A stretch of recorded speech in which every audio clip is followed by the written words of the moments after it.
Nagsaysay sa labing init nga tahuling takna sa tanang dapit sa tong kapupudaan. Balita karon. Andam na o anunsyo na. Kamanan sa Dakbayan sa Sugbo ang official list sa barangay o mga school contingents alang sa sinulog sa Dakbayan 2026 ay pegayon karong adlaw nga Sabado, Enero 10 sa Cebu City Sports Center. Nasayran nga kini usas mga major highlights sa tinuig nga sinulog ug festival. Tinuig nga sinulog festival lagi pasidungog ni Senyor Santo Niño.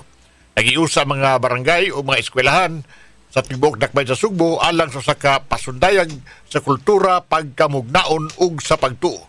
Patod pa gadunay kinatibukan 17 ka opisyal nga mga contingent sa Dakbayan o salmon sa kompetisyon karong tuiga matag-usa nagrepresentar sa talagsaong pagkatao, kabilin ug debosyon sa ilang komunidad pinaagi sa musika, sayaw ug storytelling.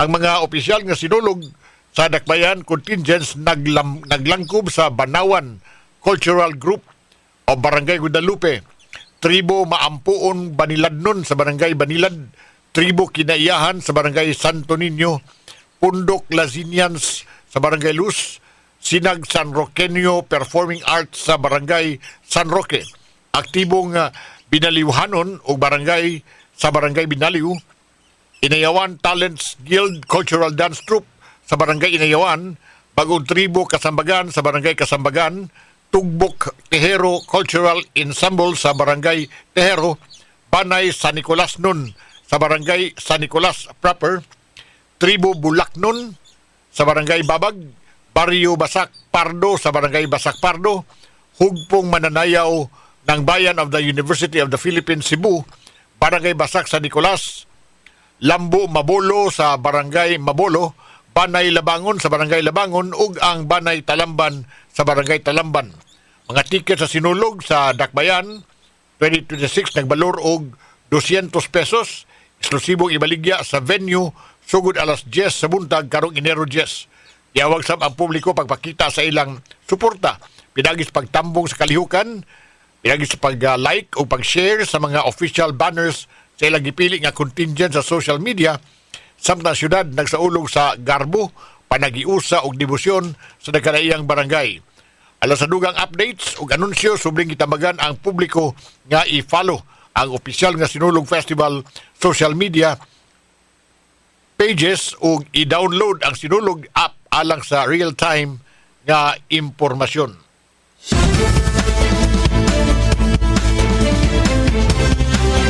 Upaygayon ang kagamanan sa lalawigan Sugbo ug ang Cebu City Government ug usa ka joint barrio fiesta sa Heritage Park sa Kapitolyo, Isip Kabahin sa selebrasyon sa Kapistahan ni Senyor Santo Niño karong Enero 18. Si Governor Pamela Baricuatro mihimo sa pasalig ngadto ka Sinulog Foundation Inc. President Pericles Dakay ug Executive Director Elmer Jojo Labella.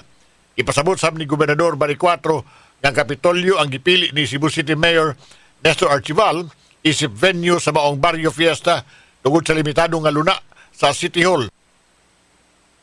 Kanahimutang duol sa Basilica Minore del Santo Niño ang sentro sa mga aktibidades sa Fiesta Senyor. Kinumduman nga migahin ang kagamanan sa lalawigan sa Sugbo og 10 milyones aron suportahan ang pagpahigayon sa Sinulog Festival karong tuiga nga gilas kadaghanan isip labing dakong kasaulugan sa kapistahan sa atong nasod. Talay-bahin nagpadayon karon ang PRO7 sa pagpakusog sa mga pangandam sa seguridad uban sa koordinasyon sa mga local government units, force multipliers ug uban pang stakeholders aron kalualang sa kaluwasan sa publiko atol sa usa sa labing dako nga relihiyoso ug kulturanhon nga selebrasyon sa nasod nga mga kapistahan ni Senyor Santo Niño.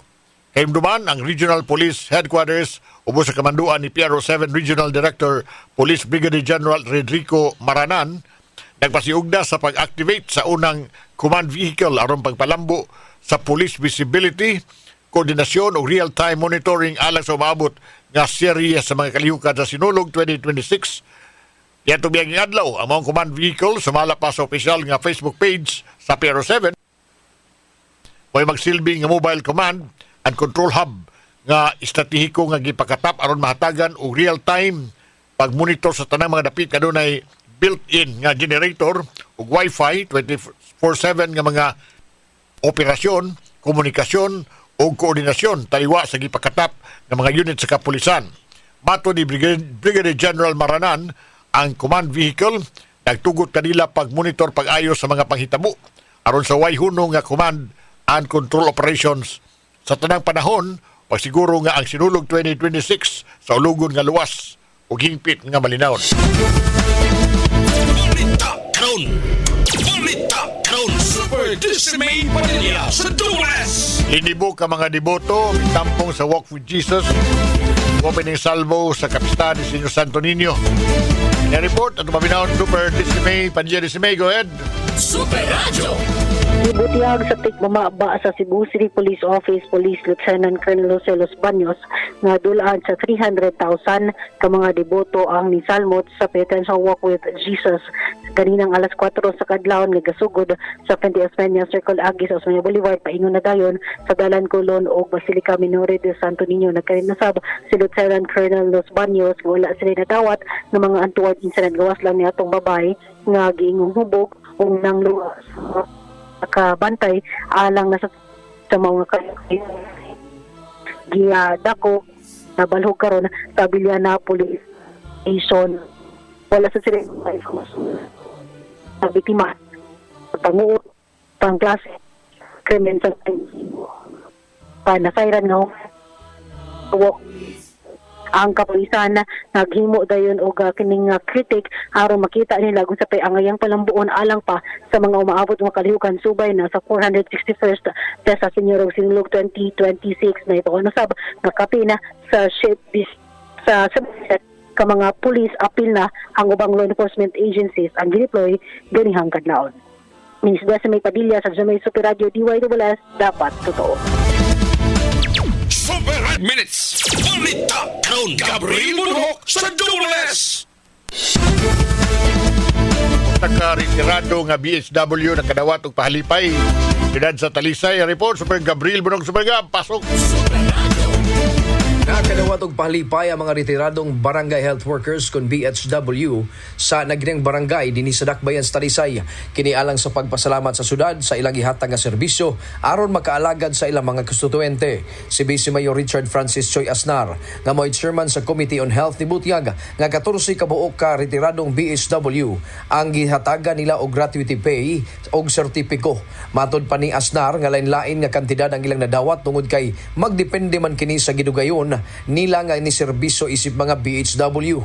Ang pinakataas nga serbisyo kanila niabot kinig 41 ka tuig. Nagkanayon si Asnar nga angayla nga ilhon ang ipakita nga kahago sa mga BHW sa pagtabang sa kabarangayan labot sa pagatiman sa panglawas sa ilang mga konstituente. Samtang si Mayor Gerald Anthony Samsam Gulyas niingon nga ginagmay nga palipay ilang gidalit apan sinsiro kini agi og pasalamat sa pila ka tuig nga paghatag og tinud-anay nga serbisyo, sakripisyo og dedikasyon alang sa mga Talisaynon. Sigon pa ni Gulyas nga sila sa ang unang duulon sa mga tao panahon nga magkasakit, emerhensya o bisan pa man sa panahon sa kahadlok o kalisang. Asoy pa niya nga hilom ang ilang lihok apan dako og epekto sa matag barangay. Kini si Super Gabriel Bunhok sa GMA Super Radio DYWS dapat Ang Super Radio Show.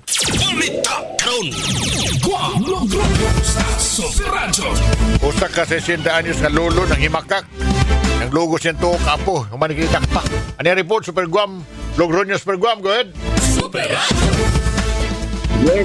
Yes, Super Gar, kini mo gi butyag sa Deputy Police Chief ito sa lungsod sa Balamban na si Police Captain Jan Kili Pahantoy. Kita mo ni Chico, nili nga sa 80 anyos nga lolo nga si alias Jose. Yani nga designate Martes alas 40 sa gabi dito sa usa sa mga sitio sa barangay Pili, lungsod sa Balamban. Ini si alias Jose na lutsani og kaning kasong warrant ba si kasong qualified rape nungan 5 ka count si kasong active business.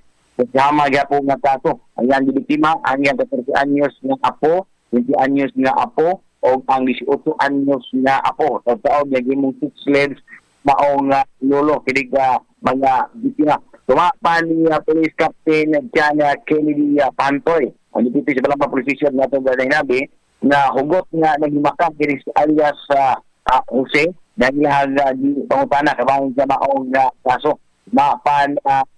Panigulungti, nga ito na sa kabisan, na tumuan lang siya sa iyahang umagad kinsa dunay kalagot niya gumikan sa kay nag-deputy siya iyahang umagad nga lalaki tinungdan nga ipasangilan ni noon siya kanang ilabot nga na siya tulo ka mga apo la sa raong Siko nakadawat ang impormasyon ng kapulisan nga ni pauli kini kamaong lolo da sa kita nga lugar pagpauli siyang nagtago-tago kumano sa napasukaan o kaso. Gawas ni ginutyag ni police at na pailaing ongoing o nakaungkong na upat na mga kaso na qualified rape kasama gihapon nga biktima pa sa lain na okasyon. So paninig nga malinaw nyon mitahan kini gamaong lolo na si Jose dahil lang reserve ang warrant of arrest nag-issue ni Judge Jerome Abarca, presiding judge sa ICC7 Branch 8, diya sa Dakbayan sa Toledo, nagipitsahan niya itong December 25, 2025. Si Guama Logroño, sa GMA, DWW Super Radio, Ang Super Radio Sopro. Balita karon. Alang mahal sa Super Radio. Cebu City disaster, 100% na. Gandam sa sinulog. Ganyan report. Super Alan Mahit, Super Alan. Pasok. Super 100% nga na ang Cebu City Risk Reduction Management Office ilabi na ang ilang mga kahimanan nga magamit sa umabot ka kabisahan sa pista senior din mismo sa Dakbayan sa Sugbo. Ano na sa gitawag nga mga command post, ano na sa medical station, lost and found ningunan, ano na kinay na dog nga may facilities pag-provide og immediate assistance kung galing kinanglan nila na sa mga kadukan sa festivity din mismo sa Dakbayan sa Sugbo. Si Mayor Sarizbal ang basarbato na sa buhatan sa DRIMC pinagi sa ilaga chairman sa diha mismo sa konseho nga si Konsehal Dave Tumolak yung manang department head din nga si Superintendent Addison Kumar nga may nihimo sa nisgutan nga inspection sa tanan ng mga kahimanan ningunan pagpakandam may kalamitan sa mabot ng kabisahan din mismo sa Dakbayan sa Sugbo. Ako na mahait sa JB Super Radio DYWS dapat ito Super Radio. Hantod daw sa sunod higayon ning tulumanon balita karon. Super Radio. Labihan karon kakilas ug kakutas ang dagan sa panghitabo sa kalibutan. Higayon karon sa paghunong, pag-aninaw, pagpakutaw sa kaisipan ug pagpagawa sa atong tingog, batan-on ka man o idaran. Kami mga batanon, aduna mi tingog nga angay ninyong paminawon. Kamong mga batanon, wala gid mo makasabot kung unsa ning pagkatiguang. Ug kamo sa mga tiguwang, nalimot usab mo kung unsa ang pagkabatanon. DYWS Super Radio, mudalit karon sa Pugong sa Pulso. Ning lumba nga gitawag tag kinabuhi, duharay atong kapilian. Mag-uol kita kay ang mga rusas dunay tunok o angay kitang malipay kay ang tunok dunay mga rusas.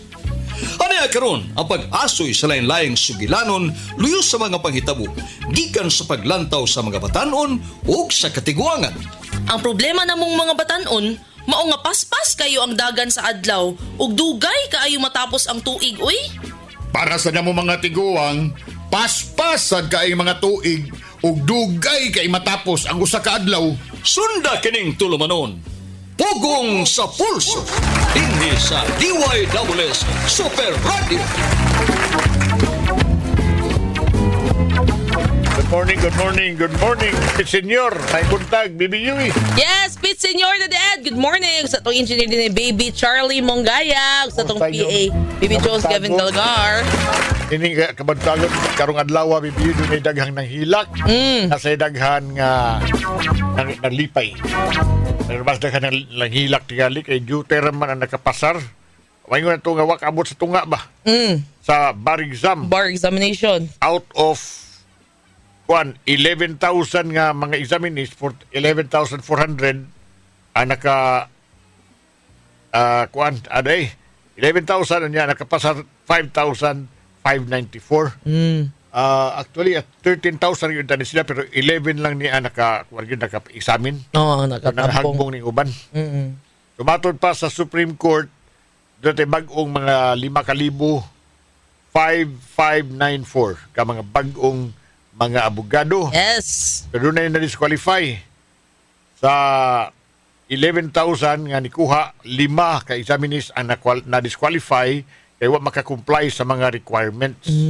Pero sa 5 nga wa gitugtan pag sa examination bisan deadline na, bisan sa deadline nga gitakda sa korte.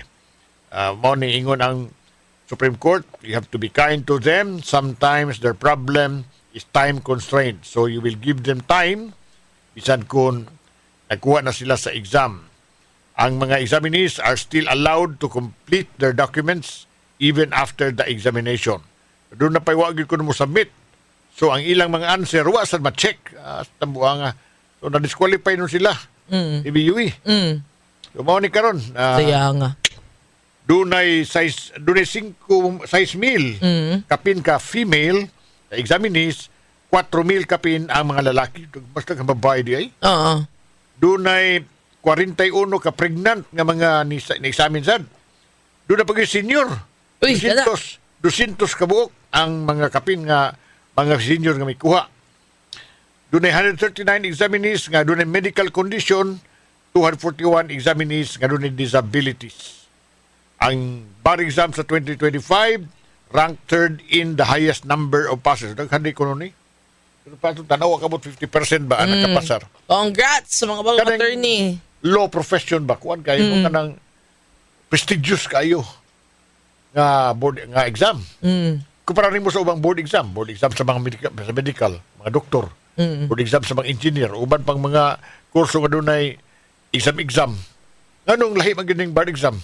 Nganong mura man ka ng lahi ba? Lahi ang atong paglantaw. Ikaw tuo ba ka nga anak kalahi ning mga abogado? Kung sa medicine dadiin murag parehasa na ko nila sa duha gawas kung kanang sa mga buta na to example kanang sa mga OT baron or sa mga speech pathologist sa therapist ana ba dili kay siya murag kuan kayo di siya ka level sa bar ba pero kaning medicine gyud kay sila may ka level sa kaning sa mga attorney Mga abogado. okay mo man siya kanang para nako lisod ba mga lisod ikaw Dako kayo ka na believe ang mga tao sa legal profession. Ang pangutana, dako magyud natabang ang legal profession sa atong pagka-Pilipino, sa atong gobyerno, sa atong politika, sa atong improvement sa pagka-nasod. Sa yan ang pagkutana BBU, sa atong pagkutana karubuntaga gani. pusoy niyo mga kapuso relevant pa ba ang legal profession dinhi sa Pilipinas Relevant man, unsa man ka-relevant. Doon ay nagurason nga nga relevant, no? Ang kuan. Meaning, relevant sa kinahanglanon kay nato ang mga kuan, mga abogado. Kay sila may mo administrar sa hustisya. Sila gikonsiderar nga principal actors sama sa mga judges sa pag-administrar sa hustisya. The malfunctioning of either results in a miscarriage of justice. Pero sa pagkutana, natagba magitunod ta BBU sa pagkuan sa paghatod sa hustisya sa Pilipinas. Nato mga Pilipino. So, tingali ato patubag na sa itong mga pagkapuso, labi na itong mga bagong abogado, o katong mga wakapasas pag-abogado. Eh, doon na may mga nahagbong sab, ining maong pasulit. Kung sa may relevance, doon na pa may relevance. Sabi siya sa relevance? expert na mo kuan ko na died mo sorry di ko daan sa Facebook live na to na died ba natay problema no murag chipmunk ato ang tingog pero sa on air noon sa radyo okay ra kayo sa Facebook parehas gahapon Musud ka mga chipmunk man. Nay problema diri ato nang gainan si atong PA diri wala gyud chipmunk ano pagsud nimo chipmunk magkalit saong gini ato ang kuan sa OBS din imong microphone tingali. Mas gahapon mo kung di kasabot na di ko nila di ay gahapon. Ano mayo, sulbaro na to anak. Ato i-chip magkano sila tigan. Ano ba? Ano ba? Di ba matarong na? Monetiw na mo dito sa Facebook, ano? Baliw ko. Gwapo naman kay headphone mo. May pagkana. Ako headphone ko ansad ni kana world class ni. Oy, balik na pangutana, be. Relevant pa ba ang legal profession din sa Pilipinas, be? Ay patubag na rin taon. Maka-text mo, makatawag mo, 0917-144-4867 o sa 233-8644. Kini, Pugong sa Pulso. Pugong sa Pulso. Dinhi sa DYWS Super Radio.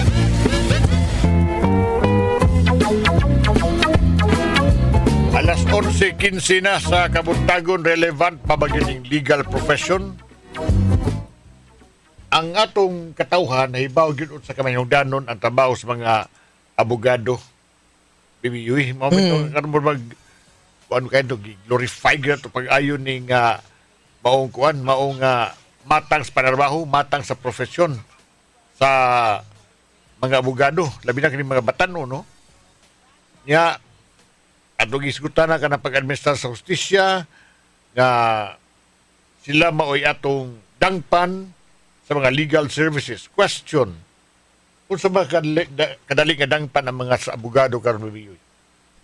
Dito na dead eh. Pila Pila may kuan nun, pila yung acceptance fee? professional fee kasagaran kuan kanang 50 or 100 ana. Kuyawa, no? Pero sa PAO na dead libre ra lagi pero daghan kayo kuti pa. Sabi na kakuti. Kana mga requirements mo balik pa ka dito ana ba? Amo ba? Mm. So, crucial kayo ng trabaho sa mga abogado pagtabang sa katauhan sa atong legal problem. Asunod pangutana, to, sayon bagyod kaayon doon nato sila nga ma-access. Kaya hanggang karon murag importante gud kwarta mo importante karon review. Wa kay yun. kwarta niya nakikaso Money na talks. kaluoy gyud ka. Pero hibaw taon sa ka-influential ang role sa maong profesyon sa mga abogado. Diya labi na sa natan sa gobyerno. Diya sa mga korporasyon. Mga dagkong korporasyon. Dako silang matampo alang sa kuan sa mga daghang intereses ba sa publiko and of course para sa kausaban sa atong katiligban. Pero nagyapon unsa man doon na ba tayo nakitang dakong tampo nila sa pag-usab sa atong katiligban? Kanang atong mga politiko, labi na mga abogado, tanaw ninyo, i-improve ni sila o nitabang sila pagduot natong tanan. Abogado na ko, abogado doon na gini. Kanang mga abogado, nagkuha na sila, nagdepensa na sila sa mga, nagdepensa na sila sa, kung sa katarungan, o depensa sa gusto. Pero nga nung gano'n na yung mga, agli gusto, mao'y matuman, mao'y mudaog. Natagay pangutan na ron mga kapuso. Yes, gikan ni Baby Jones. Kung Please sa Baby relevant, Charlie. kung relevant pa man. Ana ni Baby Jones? Kining maong mga kining profession karon sa mga sa mga abogado. Kay karon daghan kitang likayan labi nag kaso-kaso. Sus, ay lagi pangambisyon nga kana bitong sayo na kung doon na kay kaso itong atumangon. Okay.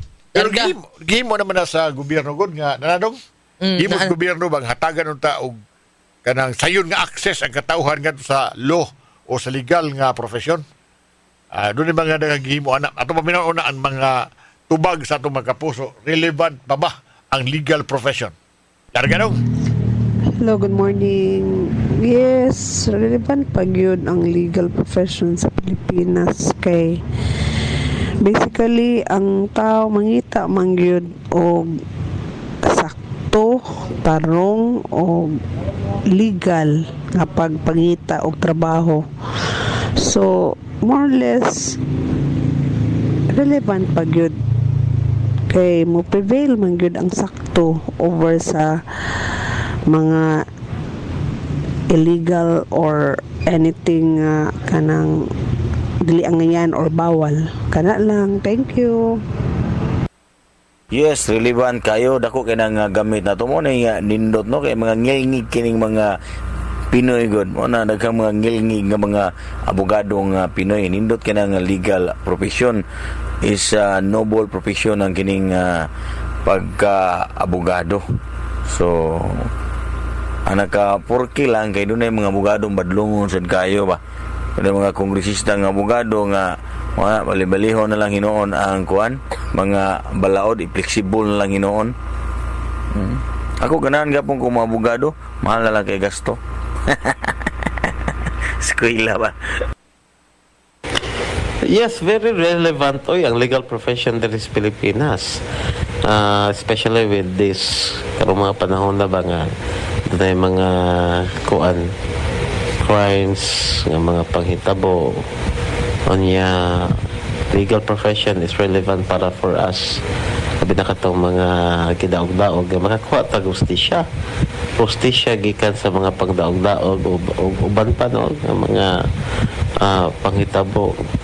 So relevant siya, very relevant, especially para sa mga kabos nga naginahanglan o tabang.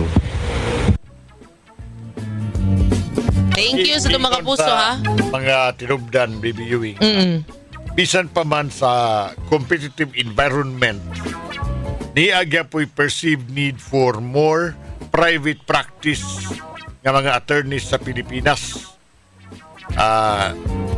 Doon na kuno'y low number of total lawyers relative to the overall population, meaning kumpara ko sa itong ginaghanon 110 million na matakapin. Doon na lang 84,000 ka abogado. 84,000 lang as of November 2022 sa atong population nga 117 million na digita.